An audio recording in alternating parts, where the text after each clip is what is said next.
I am so nervous right now. My heart's beating a million miles a minute. You would think you have a label of me as an actor, so I'm the least person that you would expect to be nervous, probably.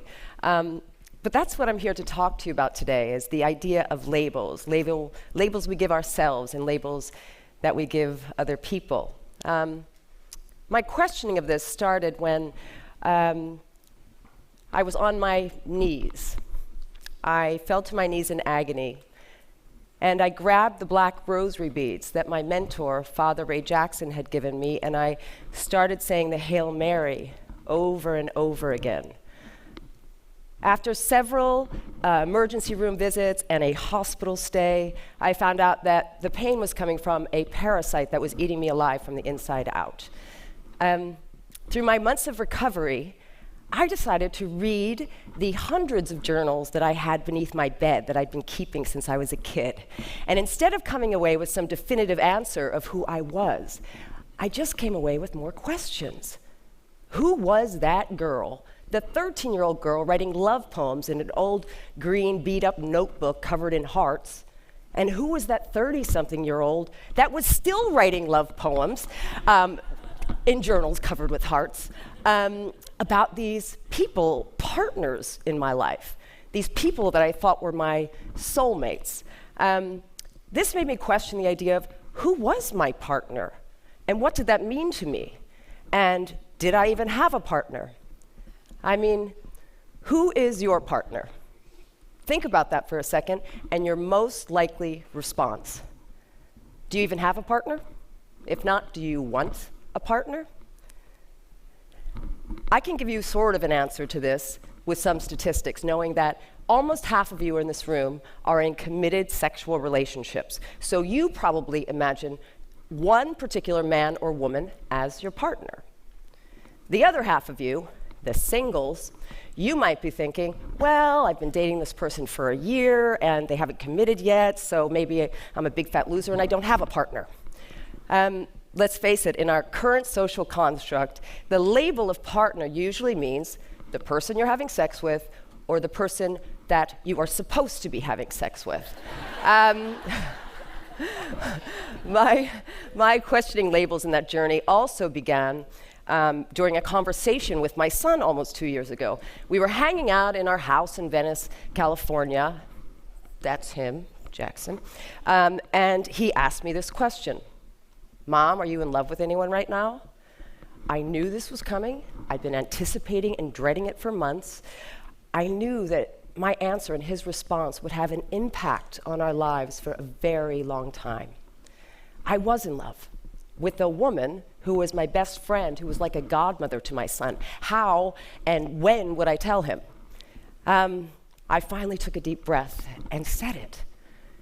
Claire. There was this long pause as I watched to see what he would do. And suddenly a big smile came over his face, and he said, Mom, whether you're lesbian, gay, bi, transgender, or whatever, love is love. Shout it out to the world.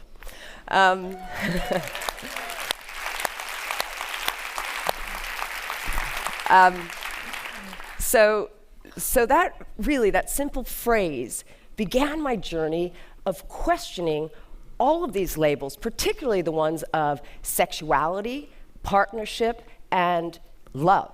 Was I a good girl or a bad girl?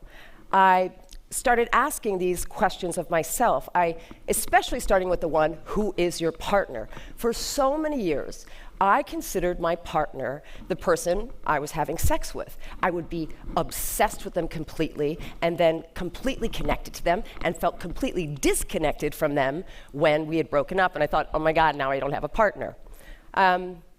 This graph that you see here, when I take an analytical approach to I see the error of my ways. The heart represents the 2 months I was in a relationship with my Prince Charming. And I had sex with him exactly 2 times, I think. The tears represent the next year and a half that I spent obsessing over my partner, my soulmate, this dude. I'm sure you can relate to that. I was so stuck in this idea that a partner had to be that someone I was having sex with that I didn't see all of the partners around me. It wasn't until I woke up from an operation trying to remove that parasite that I had this revelation. I saw 5 people standing by my bedside: my mother, my brother, my son's dad, my son, and Claire. And in that moment, I knew a little bit more of what my son meant when he said, "Whatever, love is love." I realized that I had put this idea of partners in the box, but these were my real partners who I would walk with through my whole life. And looking back, I thought, oh, I've had so many partners, and I didn't know they were my partners. I didn't call them that, at least. My best friend at Villanova University was a Catholic priest named Father Ray Jackson. He gave me the black rosary beads before he died. He was the one that I had lunch with every day at the cafeteria where my grandma worked. He was the one whose arms I fell into when I thought my mom was dying of cancer. He was the guy who enlightened me about all these great writers and thinkers in the world. So wasn't he my partner at the time? I have 2 friends who are sisters. They have raised a daughter together for 15 years. Aren't they partners? When people ask me how long my son's dad and I were together, I say, we're still together. We will always be together because we raise a son together. The next label that I had to tear apart was about my sexuality. The answer that I also gave Jackson, that I was with a woman, was confusing as well, because now I'm asking myself, okay, so am I LGB, definitely not T, straight, and what did that mean? I've been engaged to several men. Now I'm in a committed relationship with a woman. When the Modern Love article came out, I wrote a Modern Love article for the New York Times. Everyone tried to put me in a sexual identity box, and I did not know which one I belonged to. I wish I had known then that Facebook added more than 50 gender identity labels. Okay, 50, including cisgender, cis woman, trans man, intersex, cis. Wait till you look up cis. Many of us are sissies. I'll tell you that. I've looked these up, and I'm at least 15 of them. I can assure you, you are at least 4. And that wasn't inclusive enough. Facebook then now lets you fill in the gender of your choice. So pretty soon LGBT is going to be LGBT, A, B, C, D, Q, R, S, D, and the rest of the alphabet. So I like to shorten it, and I call myself a whatever. This is the definition of whatever, used to emphasize a lack of restriction in referring to anything or amount, no matter what. So, since I'm not interested in giving myself or anyone else, restricting them with a certain label, I've decided that I'm a whatever. Now, the third label that I had to deal with, this was a big one, considering that I grew up Catholic, okay? I'm going to tell you something I'm not very proud of. I had an affair with a married man for 2.5 years. I hurt people I love. He hurt people he loved. And that wasn't great. But did that make me a bad girl? Because part of it was really great. I mean, the illicit phone calls and the romantic emails and the sexy texts, and I felt a desire like I have never desired before. And considering that about a quarter of you in this room have either had affairs, are having affairs, have been with someone or with someone who is having an affair or has had an affair, makes me think that I'm not the only one who feels this way. Democrats have affairs. Republicans have affairs, though it's hard to admit. Someone said that all but 2 of our presidents have had affairs, beginning with George Washington. Can you imagine George Washington, the bad boy, with the wooden teeth and the gray wig and all that stuff?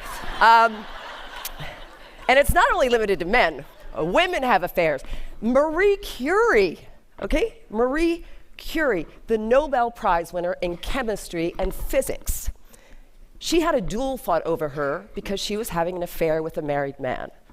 Marie was a bad girl. But you know who was even a badder girl? Eleanor Roosevelt. Okay? She was on the forefront of the human rights movement, and here she is, not only having an affair, but having an affair with a woman. And the baddest girl of all? My 65-year-old neighbor growing up in Conshohocken, Pennsylvania, Mrs. Fiorenzi, who was having an affair with the Irish guy who owned the dry cleaning business up the street from us. So it's not just limited to the famous either. These three questions started me on this journey of not only looking at those labels, but looking at all of these labels in my life and how they fit me now or they didn't fit me.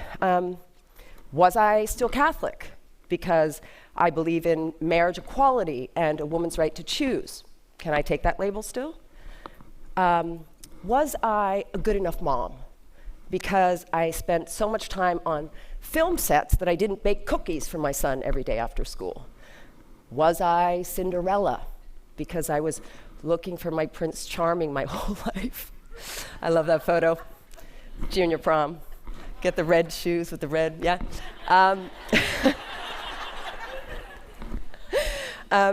I started to redefine the label of partnership, sexuality, and love in general. You know, in the end, I just think we should all continue to ask questions about the labels that we give ourselves, about who we are, who we want to be, who we love, who we share our lives with. I certainly, at this point in my life, want to get rid of those labels that hold me back. And my hope for you is that you will get rid of the labels that hold you back and take on the ones and create ones that empower you. I feel very, very blessed and honored indeed that this started unraveling for me. I feel that if I keep questioning, I will learn more about myself, learn more about my partners, learn more about the world's experience in general, and get rid of any preconceived notion about who I am or who any of you are. So I'd like to meet every single one of you because none of you have labels. Thank you very much. Cheers. Thank you.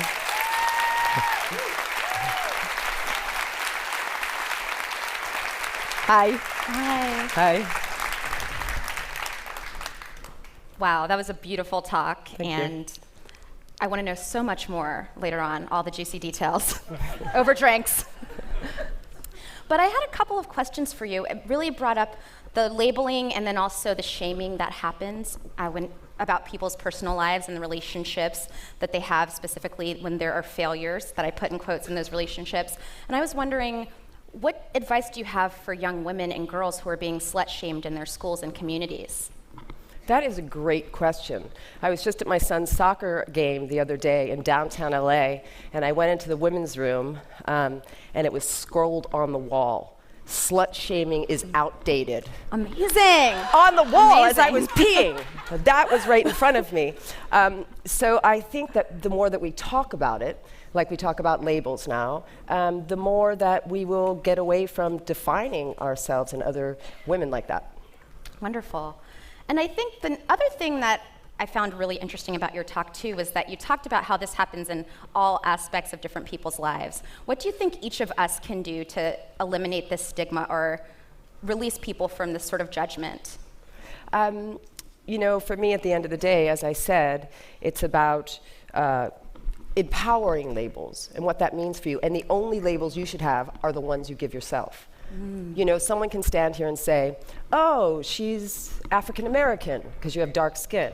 Well, in fact, Claire, my girlfriend, is 4th generation African American and happens to have white skin. You might not even relate to the idea that you're African American. So I'm starting to investigate all of these labels, and I'm finding it very exciting. Well, I find it really exciting too, and I'm so grateful for your talk. Thank you so much. Thank you. Thank you all. Thank you. Thanks. Thanks.